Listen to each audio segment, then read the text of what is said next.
آپ کو اعتراض کرنے کا کوئی حق نہیں ہے کیونکہ آپ گارجین میٹنگ میں نہیں آئے ہیں۔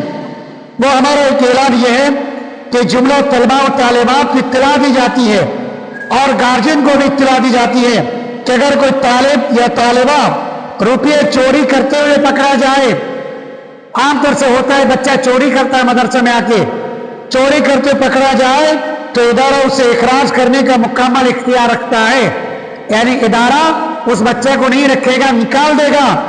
نیز اخلاقی نمبر میں فیل طلباء و طالبات کا دوبارہ تجدید داخلہ کی گنجائش نہیں ہوگی۔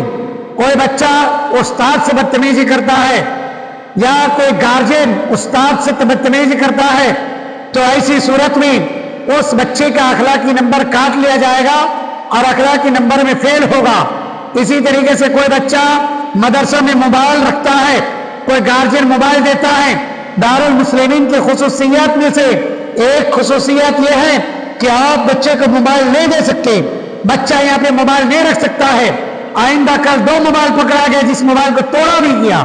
میں بڑی ذمہ داری کے ساتھ کہتا ہوں کہ اگر آپ بچے کو بنانا چاہتے ہیں، بچے کو پڑھانا چاہتے ہیں تو آپ بچے کو موبائل فون نہیں دے سکتے، الا کہ اگر کوئی چھوٹی موبائل آپ دیتے ہیں راستے کی سیفٹی کے لیے، وہ آئیں اور فوراً وہ موبائل جمع کر دیں، پھر جب وہ گھر جائیں تو موبائل لے کے جائیں اور گھر میں جو جا کے وہ اپنے والدین سے رابطہ کریں۔ رابطہ کرنے کی گھر سے بس اتنی گنجائش ہے کہ ایک سادہ سمپل موبائل وہ رکھیں، وہ لے کے آئے گھر سے اور جیسے ادارہ پہنچے گھر میں اطلاع کر دے کہ ابا میں ادارہ پہنچ گیا، اور اس کے بعد وہ موبائل کسی استاد کے پاس جمع کر دے۔ یہ موبائل ان کو اپنے پاس رکھنے کی اجازت نہیں ہوتی ہے۔ اگر سماج کو یا اپنی اولاد کو، اپنی نسل کو برباد کرنا ہے تو اس کے ہاتھ میں موبائل دے دیجیے، اس کے ہاتھ میں موبائل دے دیجیے اور تباہی اور بربادی اپنے آنکھ سے دیکھ لیجیے۔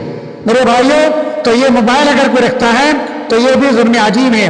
لہذا تمام گارجین سے یہ گزارش کی جاتی ہے کہ آپ بھی اپنے بچے کے تربیت پر نظر رکھیں، جب وہ گھر جائیں تو اس کے ہر پہلو پہ نظر رکھیں، اور اسی طریقے سے آپ کے بچے کے تعلق سے آپ ہمارے اساتذہ سے، ہم ذمہ داران سے آپ پوچھ تاچھ کرتے رہیے، ان کے بارے میں آپ معلومات حاصل کرتے رہیں، اور اسی طریقے سے ہم طلباء سے بھی گزارش کریں گے کہ طلباء بھی سیرت رسول صلی اللہ علیہ وسلم کو اپناتے ہوئے اسلامی آداب اور سیرت و کردار، اخلاق و اطوار اور اسلامی شکل و صورت کو اعلیٰ نمونہ پیش کریں، بری عادات اور چوری سے بچیں، نیز اپنے اوقات کو غنیمت سمجھتے ہوئے ضائع نہ کریں بلکہ پڑھنے لکھنے میں لگائیں اور زیادہ چھٹی وغیرہ نہ لیں۔